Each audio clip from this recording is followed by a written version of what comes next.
Nze Elvis Agukwe, a member of delegation to Imo State. Okay, sir. Sir, as an illustrious son of Imo State, Yes.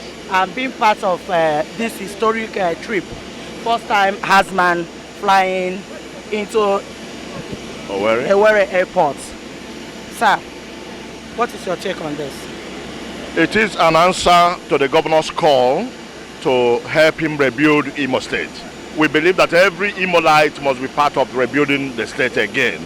So we have done our best to try to attract this airline, and they are here today in their maiden flight. To the people of the southeast, we urge them to patronize the airline, and the Imo State people, we urge them to patronize the airline so that they will get cheaper price and the things will start working again.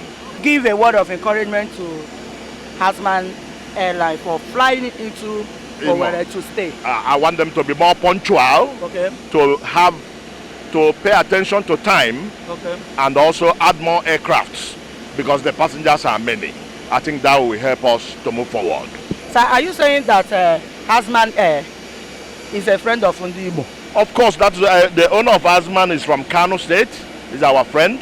He has deployed his aircraft to come here. So he's our friend, and he has demonstrated that he's truly our friend.